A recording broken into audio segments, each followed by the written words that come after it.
All right, welcome. It is December 12th. This is the last day of engineering ethics at NJIT. This is week 15. This is the final session. I really just want to wrap up the course content to make sure that you know the assignment structure for what's going to happen between now and the end of the semester. I really don't want to say too much about content. I want to see what you thought was the most important part of the content. Let's go ahead and just jump into the course.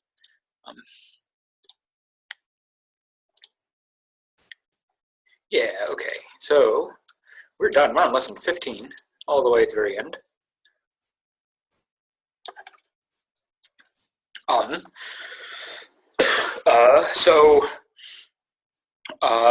Lesson 14 was due on Friday, the post, and then the replies for lesson 14 will be due tomorrow evening. So as normal, you have posts due on Tuesdays. So lesson 14 posts, the replies are due on Tuesday by midnight. And then lesson 15 is going to be due this Wednesday, so on the 14th. So the replies for lesson 14 are due tomorrow on Tuesday. And then the final post, lesson 15 post, is due on Wednesday before midnight. So on the 14th. It's not due on Friday, so make sure you don't wait till Friday to do the final post. It's due on Wednesday. No replies for the final post, no quiz for the final post. It's just final post. Final post is worth 100 points. So you should be able to write that. It should be a normal length post, 350 words at least. And what I'd like you to do is go over what you learned this semester. So what you thought were the most interesting parts of the semester, the cases, what were your favorite cases that we covered, your themes, anything that you enjoyed about the course, if you like the structure of the course, the discussion sections and so on. Or anything you didn't like about the course, things you thought we wasted time on or that you'd rather we'd done differently. Several hundred students take this class with me every semester, online in the online sections, but also in the in-person sections. So any feedback that you have helps me adjust the course and will have a big impact on future NJIT students. So use this final post to give me some feedback for maybe how to change the course to be better in the future. You can also leave course evaluations on Moodle. You should be able to do them now. Course evaluations. Again, these course evaluations help me improve the class for future semesters. They also help the administrators see how I'm doing in class. So if you want me to be rehired for this section, make sure you fill in the course evaluations. So course evaluations, make sure you do those as soon as you can. Lesson 15 is due on Wednesday. Lesson 14 replies are due on Tuesday. The other assignment, outstanding assignment in the lesson 15 discussion section are the extra credit assignments. Moodle's been acting very slow. Oh, here's the extra credit essays. So there's two different kinds of extra credit essays. There was the earlier one, due earlier in the semester about your own engineering ethics in your own field. And then there's this one about everything is a remix. Everything is remix is also due on Wednesday, last day of class. The ethics of your field was due a few months ago. But what I'm going to do is I'm going to open it up so that everyone can, if you didn't do the ethics of your field during the first round, you can do it again, this time for 15 points instead of 20 points. The everything is remix is still going to be worth 20 points. But if you want to go back and do the ethics of your field, I'll give you another 15 points from that. Also due on the 14th. All assignments need to be turned in by the 14th. I'm not going to accept any assignments after the 14th. Here we go. Yeah, so there's a bunch of extra credit assignments here. Ethics of your field. If you remember, in the ethics of your field, there's also, I have links to the ethics of AI conference. So if you're interested in AI, you can do the ethics of your field on that topic also. Make sure you watch the conference talks, conference lectures. You can talk about that also. Does anyone have any questions about the end of the semester assignments? I was just wondering the ETA on the grading of the discussion 10 and 11. Yeah, I'm really sorry about that. It's just been taking a long time. I've been doing the plagiarizing checking by hand, and that means copying and pasting a couple of sentences from every essay into the Google. I found that Moodle has a way of doing, so there's an automated plagiarizer checker for papers that you turn in on Moodle, but there's nothing for the discussion forums. And I was looking around online, and apparently there's a plugin that'll do it automatically in the discussion forums. And so I've been talking to the Moodle people to try to update the system, so this process goes a lot faster. But for right now, I'm doing it all by hand.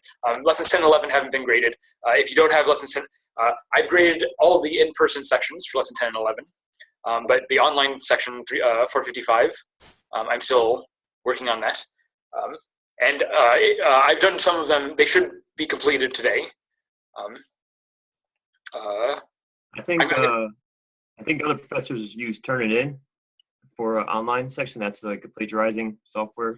Yeah, so I have access to Turnitin, but that's only for the papers, and because I've been doing it on the discussion forums.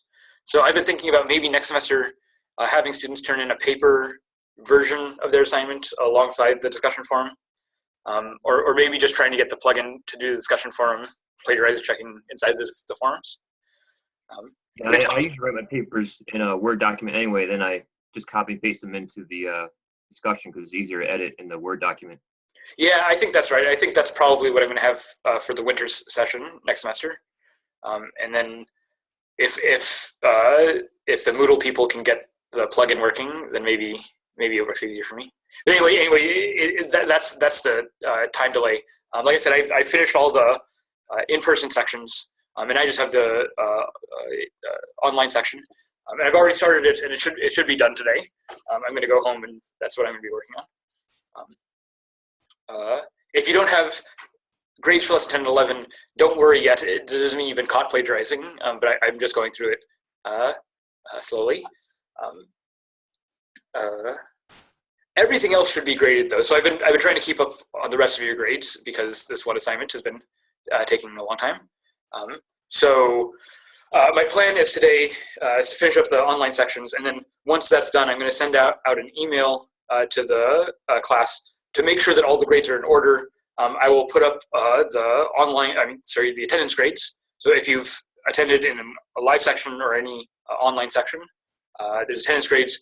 The way that I've been doing it is 1 point per class period or 2 points for the online section.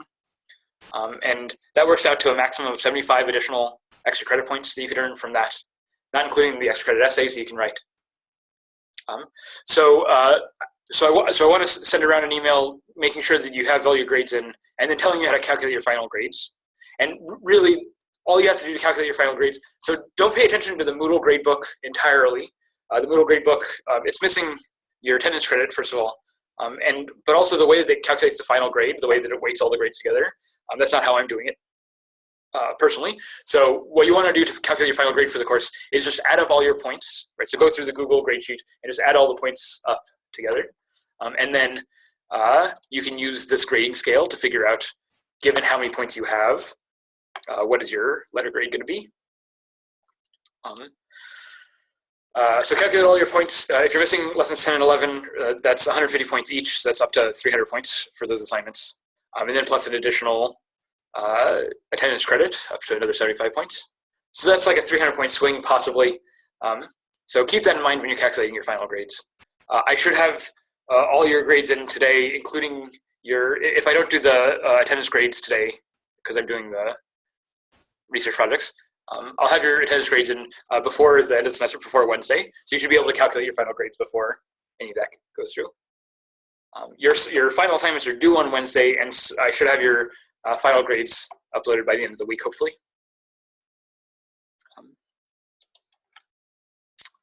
I think that's all for the housekeeping. I don't know if anyone has any questions or comments just about the course structure or these final assignments.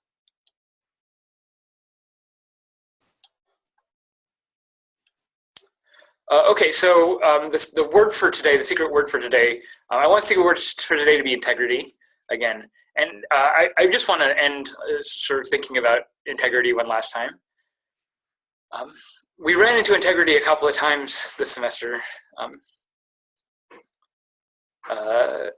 Integrity is a virtue. I try to slightly distinguish integrity from honesty.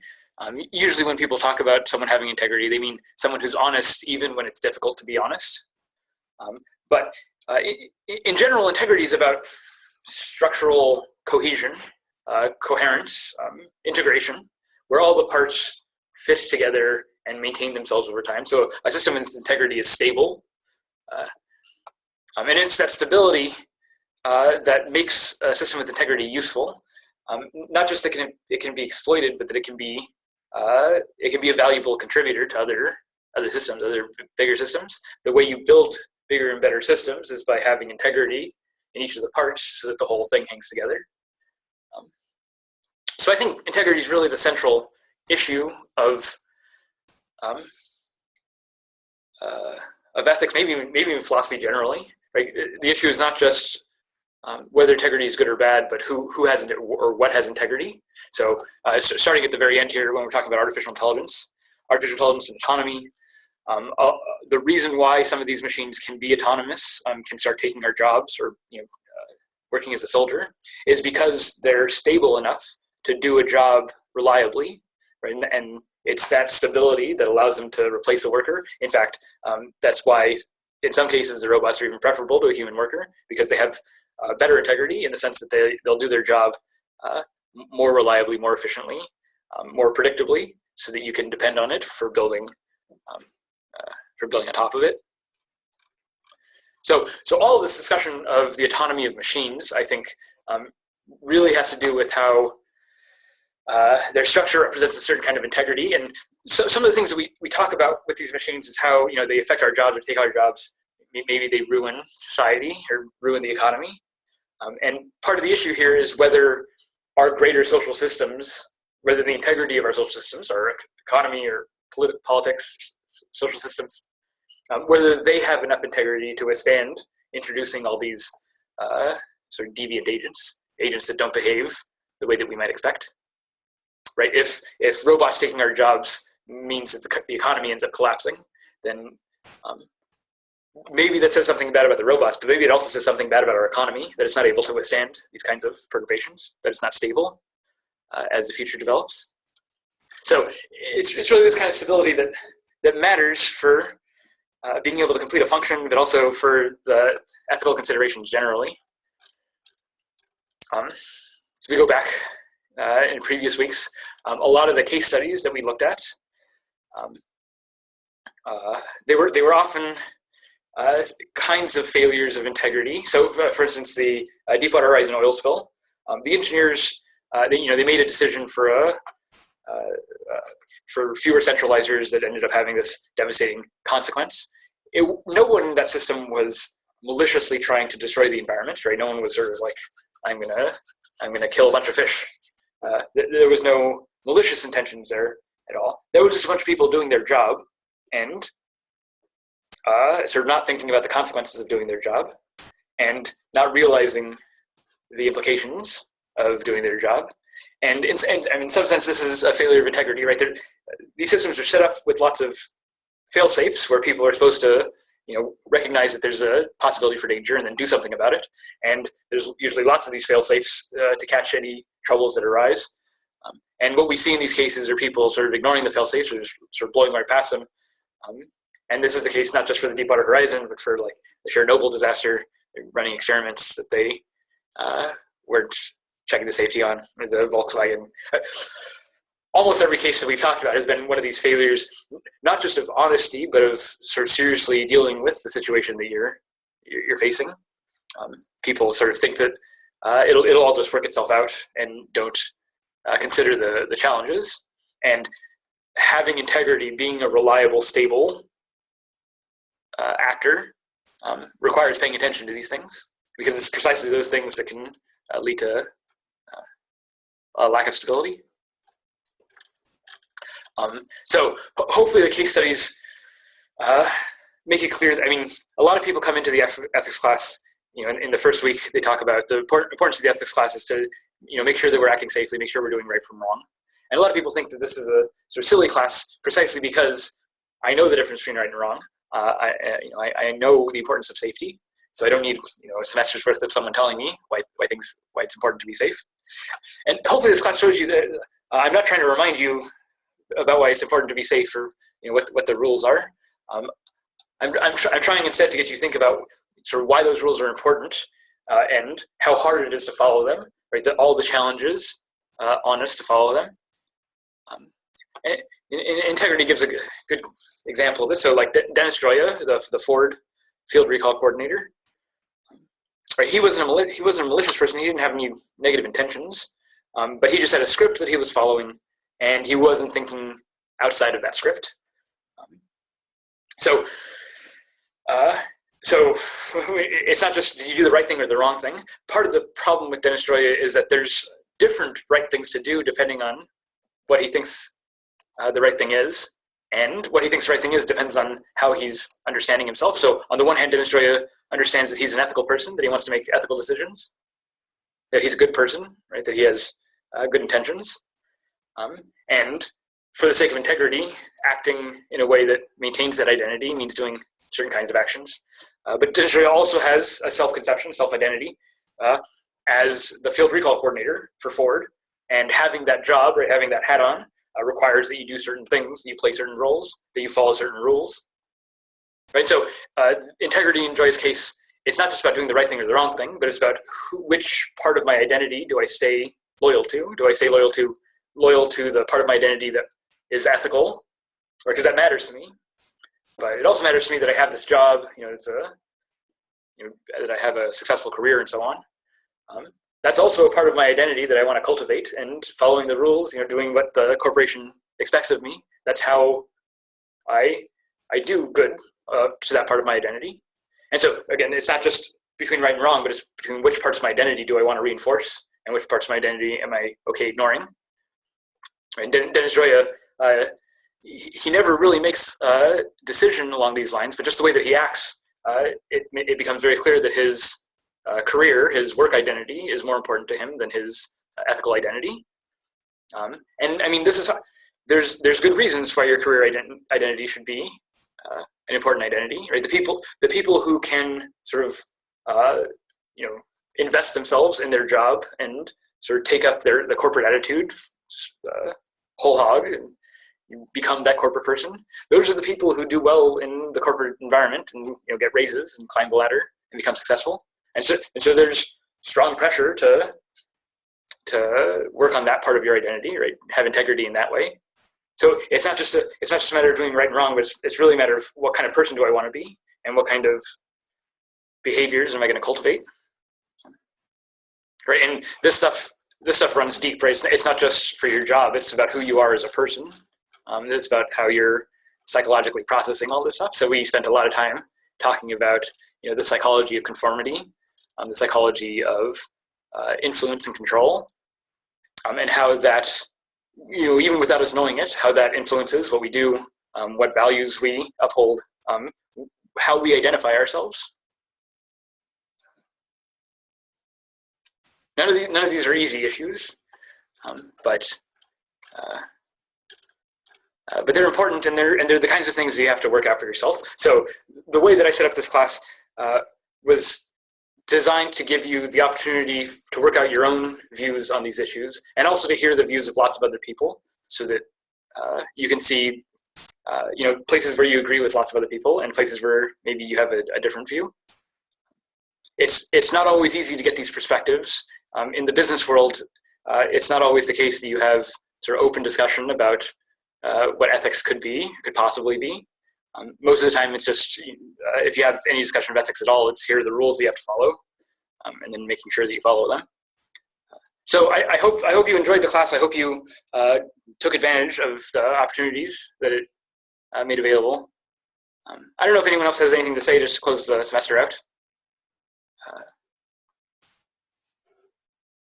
Just some bigger questions, I guess, about philosophy in general is, like we talked about, a lot of topics that can make people somewhat despondent, about, even being motivated to pursue careers in certain disciplines, or the climate change was a big issue, which, most people know about, but they kind of put it to the back of their minds. Ethics is one thing about, how to make the right choice in tough decisions, but what do you do when things are out of your control? I guess as a philosopher, like, how do you rationalize kind of going through the motions, knowing like the greater bad that's going to happen, or you kind of see what all the mistakes that everybody's making, but you just feel like there's nothing you can do.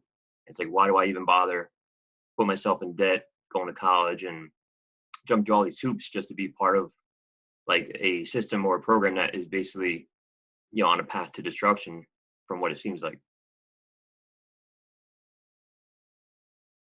Based on that, I mean, that's where you form that's where it's, it starts now. This is kind of in college. This is where you grow up. This is where you're forming your philosophy of hey, I go to college, for this reason, and build it on integrity. It's like, this is in a way, it's your faith. This is what you keep going back to when you hit problems and stuff. So when I go into a company and I find out, maybe after working 5 years for them, now they're working on corrupt things, which I don't agree with.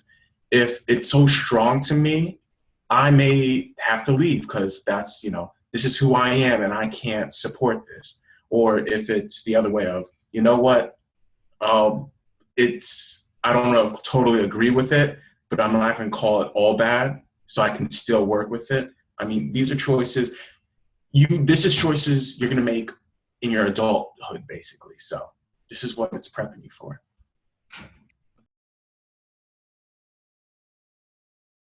Yeah, these are all good comments. I mean, in some sense, this is the hardest question that you can have, and I don't have any answers to the question. I mean, except know thyself. Maybe this example doesn't quite meet the depth of the problem that you're talking about, but maybe this will fit a college crowd. If you drink socially, if you go out to bars and drink, sometimes it's okay to get drunk. Sometimes it's not so okay. But the way that you know how to handle it yourself in that situation is you need to know what you can handle. You need to know that you can handle yourself when you're drinking, right? So the big problems come in when you are beyond your limits or you don't know how to handle yourself. So know your tolerance, know your limits, know what you can put up with and what you can't put up with, know the situations where you do well and the situations where you do poorly. Having a good, strong sense of yourself allows you to be put in situations where you don't know what's going on, or but you can still maintain some kind of, if you have a strong sense of yourself, you can still maintain integrity even in confusing or disorienting situations, because you yourself are sort of a mode of stability. Yeah, and so drinking, first of all, drug use is know yourself, know how you act with the drugs. Well, how do you keep from disconnecting from society, like when you feel like there's so many things wrong with it and you don't necessarily have the solutions yourself, but it's when you start to learn all this stuff and you really internalize it and don't just take it as, I'm just writing a paper for climate change, whatever, just trying to get a grade, but when you actually really let it soak into your mind, you're like, wow, this is really not good. And, the speech you gave about climate change is very powerful, and it's like I feel like, okay, I want to do something about it, but unless everybody else is trying to do something about it too, it's kind of like just you feel hopeless and you feel like you're a part of it. Like, but I'm drinking a Kool-Aid, but yet I'm not like enjoying it. It's like not sinking in. So I'm like going to college, put myself in debt, try to follow like the superficial, I guess, status of success, to have a career. And then I think like, do I really want to be a part of this, like society? But then where do I go? There's like no other alternative than just to, I guess, be part of the rat race, which is, I'm just having a hard time kind of bring those two parts together where like I'm part of society, but yet I'm against a lot, especially the more I learned about things that, the engineers that are doing things wrong. And, there's like, there's no room for nobility in a lot of things. Like when you're growing up as a kid, like, oh, an engineer is respectful. And then you learn, oh, they do some pretty bad things too. It's like, there's no good role models. And I just don't know how to, learning about ethics and doing the right thing. But when everybody else, the majority of people are just kind of like being blinded by stuff and just getting caught up in the superficial acts of society, you just feel like, what are we doing? And I don't know, it leads to depression, I guess you could say. And as a philosopher, you as a philosopher, how do you like just go on and go through the motions of, you pretty much said that we're in a really bad situation, but you wake up every day and you're going, like today you're going to spend your day grading papers, which is probably not a fun thing to do, where it's like, the world's going to end. Like, what do we care about? What do I care about writing papers, and what do you care about grading papers? That's like, how do you motivate yourself? Because I don't know how to do that. I'm doing it just because I'm just kind of faking it till I make it, but it's not genuine. Like, I don't know. I'm just kind of like, why am I doing this? As a philosopher, like, how do you do it? How do you rationalize it all? I mean, I was going to say that it's not easy, and I mean, the system is depressing. It's not just me being depressed, but you're right. It's the system is depressing, and it can get on top of you. I mean, it would be foolish of me to say that there are answers here. I mean, these are the hardest problems that we have to face as a society. Being able to continue putting in the work if it doesn't look like it's going anywhere. How do you do that? I don't know how to do that. Hope, I guess somewhere you must somewhere in there in your brain, because if you really believe that we're just going down a sinkhole and it's somewhat going to be in our lifetime, and if you know about biology, you seem like you know a lot about biology. Species go extinct all the time, and we definitely haven't done a good job with the planet, being in the position that we've been in. I don't think we deserve to inherit the earth, as to speak, but there must be something in you that has hope, that you just must have like some part of you, like whatever. There's got to be some disbelief that it's going to end the way logically it seems like it's going to end. There's got to be some kind of hope in you, I guess, and I'm just trying to grab onto a piece of that, I guess, somehow. I think one power, Edward, that you mentioned, first of all, I mean, as humans, first truth is we as humans, we don't control everything and stuff, but we do have decisions in our lifetime that we may not know it at that time, but they make huge influences on our future and stuff. So we do have power. Now, I'm not saying, do we have power to end destruction to the climate and stuff? We may or may not and stuff. But I mean, sometimes, these radical changes, sometimes it only just took one person just to make a change to start that off. So it's not like, I mean, let's go to the extreme side. So in your case, it sounds like you sound like a philosopher. It's like, look, there's no hope, we're going down a path of destruction. Let's all kill ourselves, which we're not going to do so. But I don't believe in that. It's like, no, it's like, I believe that's a lie of like, no, because in that sense, if I believe that philosophy, it's saying whatever I do, I have absolutely no power. And we all know that little things that we do have big changes and stuff. So I think it first starts with yourself, the change within yourself. And this class is, this is going deeper than this class and stuff. This is like a life decision, basically. So that's something to keep in mind. So. Yeah, I mean, I think there's something right about changing yourself. On the other hand, no amount of changing myself is going to stop climate change. This isn't a personal decision; it's a big systemic thing. I don't know that there are solutions here. One of the things that comforts me is how, I mean, the humanity got here without really knowing what we were doing in the first place. So the fact that we don't know much about what we're doing now, it doesn't really change that much, I guess, about our own position in this situation. Do you think it's better to keep on delving into how you have to deal with these topics every year, and you have to stay up to date with disasters and people making bad decisions and seeing kind of like the worst side of people and society? Like, do you think it's better to kind of detach from that, or just kind of like take an observation type of stance on it, where you're not really feel like you're a part of the system, you're just kind of like observing it? Like, how do you not get tied up in the emotion of like deep topics? And the more you learn, I guess, the more the more you get exposed to stuff you don't want to be exposed to. But then if you stop learning, you just kind of, I feel like that's kind of unethical too, just be like, turn a blind eye to, because then you're never going to try to do anything to stop. You're just going to be like, let somebody else worry about it. So it's like either you give up your happiness for the sake of trying to be a part of maybe a change, like what Glenn's saying, like, you know, the little things that we do, you know, at our job, like we can quit a job if we think it's unethical, even though it may not change the world. You know, it's a little piece of change. But if you totally turn a blind eye to knowing about these topics, then you're just going to be, whatever. I'm just, you know, I got to make my money. I got to be successful. And, you know, do you focus your attention on your own personal life or outward? Like, I don't know, like you said, I guess these are big questions that I never got to talk to a philosopher. You know, somebody has a PhD in philosophy. I don't meet too many people.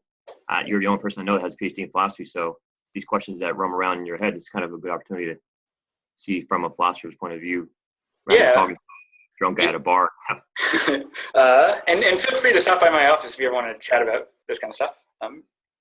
But I think I want to tie this back to integrity again. So the goal isn't trying to fix everything. I mean, I like criticism, so I like all these case studies that end up having these really negative implications, because that's where my interests lie.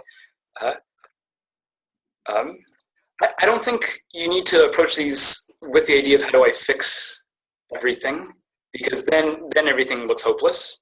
But I think maybe the way of approaching them is about what, and this isn't just about changing myself, but it's about seeing how I fit into the larger systems. So it's not how do I fix everything, but what is the thing that I personally can add to this system that no one else can add. So, I mean, part of the reason that I can stay motivated to teach these classes is because not everyone can teach these classes. And I feel like I have knowledge to impart. And maybe that knowledge doesn't fix the problem, but maybe there are more humans, you know, slightly more clued in as a result of this work. Definitely, you got my mind.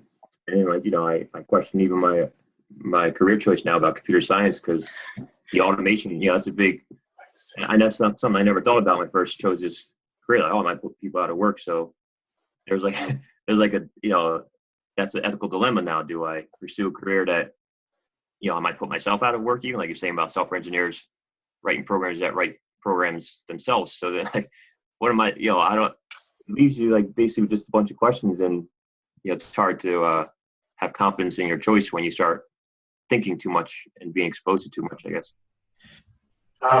Definitely going back, you got to control what's in your realm and stuff. But kind of one thing you should have is, I know this is mentioned like throughout your life, you should have like a personal goal for yourself. Like, I mean, companies have mission statements. You have to have a mission statement for yourself. It's like, what do I want to do with this life? Like, so you're saying you're computer science, Edward. It's like, why do I want to do this? Did I do this because my parents influenced me and stuff? So now I don't really have, you know, maybe I don't have a real reason in that. Or maybe I trust my parents. I do have a real reason. They know the better for me. So I'm going to go with that. You know, there's all these questions and stuff. But definitely having a goal does help. Especially, I mean, in philosophy, that's how, I guess, philosophers get answers, that they say there has to be more to life than a current situation they're in. And they're like, I'm willing to seek after that answer. And they find something. Not to make a full answer, but they do find something. I think, I mean, based on college and stuff, I mean, with these kind of discussions, I always like to bring up religion behind it. But due to the class, I try, you know, you can only do so much. So, yeah. I mean, if you have faith, that's a big thing. You know, somebody's a faithful person, that I think that's a big part of how they get through the day. But for me, I don't have that. You know, I think a lot of people now, they're starting to lose their faith. But yeah, I don't have that as a kind of a source of comfort, you know, any longer. So I just kind of like, it's just like, we're just people out here, like we're just a species. Yeah, I think very biologically when I think about humans being on Earth, and, you know, we just are able to, unlike other animals, you know, we can actually foresee the future and somewhat have control of it, but at the same time we don't, because of our, I guess, our old instincts that, you know, we want to get as many resources as we can, where we kind of see what we're doing is wrong, but yet we can't control ourselves. You know, I don't think that there's a God that's, you know, going to save us all. I think it's just, you know, if we don't save ourselves, or if we don't do something, then, you know, I believe that it's just, whether we're here or not, it doesn't matter to the universe. You know, like, it's just, we're here for a certain amount of time. What we do with it is up to us. And it doesn't seem like, you know, everything seems trivial to the fact that, you know, like even going to school and getting good grades and having a career and whatever, even being like a project manager, like that sounds good.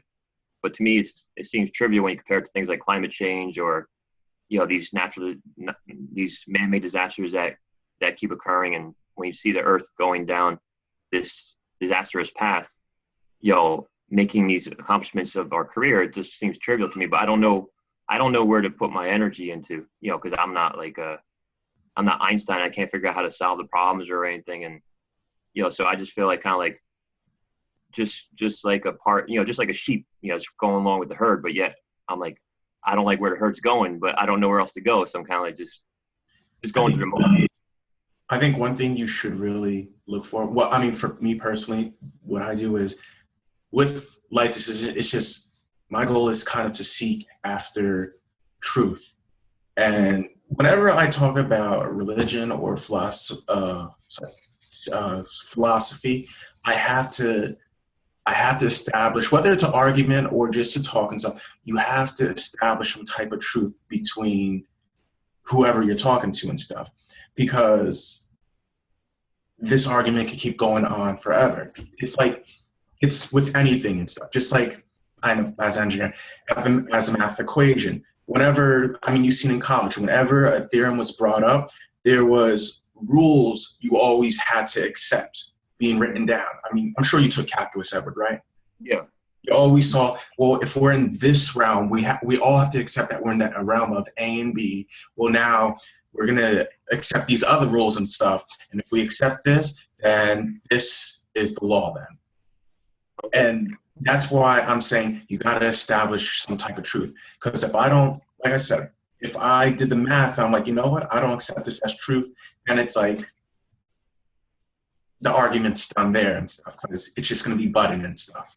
Well, what if you're doing the math, let's say, and you come to the conclusion, you know, through, I guess, the collective conclusion of scientists and engineers, that they basically say that, you know, what we're doing right now is going to lead us down to the answer that you don't want to hear, you know, like, which is what it seems like it's, the science is starting to say that, all right, you know, this is we're not going down a good road. But yet, you know, the population keeps growing, and all these problems you always hear about in the background, they seem like they're starting to come to a head, you know, if not in our generation. And if you have kids, you're basically leaving them a world that's going to be a mess, you know, and that's that the algebra and the calculus are, you know, A plus B is giving us crap, you know, in the future. We keep on passing it on to the next year. Hopefully, you know, we live our lives before all this stuff kind of hits the fan. Like, how are you going through life, just, you know, kind of knowing, you know, because as a mechanical engineer, I think you are, you know, you have a firm grasp on the science, and you're exposed to like what's going on with these bigger issues of, I guess, climate change and just, you know, all the things that's happening to the planet. And just, if you do the math, we keep on going down the road we're going, the Earth's not going to be a place that anybody is going to want to live on, you know, maybe within a few decades. Is it I think it's the law of thermodynamics, the second law, that entropy keeps increasing. So we're all going to basically die and stuff, and the Earth will deteriorate basically. So no matter what, even if mankind is just like doing the best or doing the worst, it's inevitable. Like, I guess when a sun blows up or turns into a red giant, and, you know, no matter what. The truth, I mean, this, like I said, it goes back to the question of basing your truth and stuff. So what truth are you basing your philosophy on, or mine and stuff? So I don't have the answer. Yeah. I'm feeling everything that you say, Edward. I'm in a lot of agreement with what you're saying. And I go back and forth on this also. So sometimes I think that, can you mute your mic? Sorry. Yeah, so I go back and forth where sometimes I think things don't matter very much, and that's when I play a lot of video games. And then, but then sometimes I think that every moment is precious. And the times when I think every moment is precious is when I see change happening.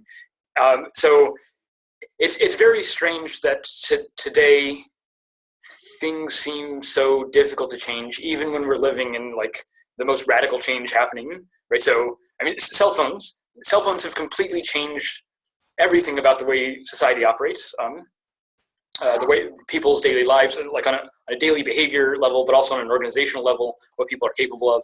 And this is a change that's radically transformed society within like the last 10 years. We all remember it happening. We all remember when there were no cell phones, and now there's cell phones, right? So we've seen these changes happen, and we've seen the impact that they have. I think the election is a great example of how changes that no one expects can happen like almost overnight, so that the way the world was on November 7th and the way the world was on November 9th is completely different. And whether you think it's a good change or a bad change, the really important thing is that it radically changed, and it radically changed really quickly, and it radically changed really quickly in a way that defied all the experts' expectations, right? So everyone who thought the future was going to go one way, and like 90% of the people thought the future was going to go one way, but it didn't, because we were all wrong, right? So I mean, I guess this is part of a virtue of having a dim view of humanity, because if humanity isn't as all powerful as they say they are, isn't as all knowing as they say they are, gets things wrong a lot more often than that means that we might also get things wrong, like our predictions on what's going to happen. So one way of staying optimistic is realizing that the future is not settled, and that little things we do now can have an impact, and radical impact, not just sort of tweaking and fine tuning, but sort of systemic change from one domain to another, and it can happen incredibly quickly, much faster than you'd expect, to the point that we can't sometimes even anticipate it. So this is why I want to say, find the thing that you can do that other people can't do, that only you can do, the thing that you uniquely have to contribute, and invest yourself entirely in that. Push your unique contributions as hard as they can, because that's really what you're offering. And the more sort of gung-ho radical you can push that, the better chance it'll have to have an impact. And yeah, I mean, yeah. I don't think that any particular class or anything in particular that I say really has that much of an effect from the long term. Maybe a few people sort of wake up on a few issues. So I don't think that I'm doing a whole lot to change things. But I do think that the fact that we've, as a society, been teaching engineering ethics for the last 20 years or so, it means that engineers today are in a much better position to appreciate these issues than they were 20 years ago. Maybe there's still the same number of problems, but at least more people understand that there are problems and that it's possible to break them. You also get to, obviously now there's what's it called, Power of Voice company. Thank you, by the way. What was I going to say? There's in the company, like I guess let me go with back then, like 50 years ago and stuff. We had the problems with genderist racism and stuff. That kind of change and stuff. That makes a difference in all industries and stuff. So just this kind of philosophy saying, how do we get from there to here? How do we get there? How do we get from saying we're going to judge a person by this credential, and now we're going to judge them by a different credential? How's that not be consistent and stuff? Again, I always go back to truth. It's like, you know what? That was whatever they did in the past, that had to be wrong and stuff. Because in the future, they're picking that problem up and they're seeing that was an error, or there was an error in their way. So. Yeah, that's a good point, because I guess back then, if you lived You muted yourself. Oh, I'm sorry. I guess the point you're saying that makes sense to me. Back before the Civil War days, people living back then were kind of had this, if you were an abolitionist, you're like, wow, this is really screwed up. And then now if they were to live today, like, wow, it all turned out, I guess, it's work. It's still in the process of working it's towards something good. So yeah, that makes a good point about, how we've changed, I guess, leaps and bounds with issues of social issues like that, slavery, prejudice, and gay rights and things, we've come a long way. I guess. Sorry, you also got to answer the question, what's right? What we keep saying, oh, this is right, this is wrong, but what is right? What is wrong? What definition, whose definition are we going by? What's the universal definition? These are important. I mean, these are small questions, but these are important questions you got to answer. I mean, this is what parents teach your children from an early age and stuff. And this is their philosophy you're implementing on their children.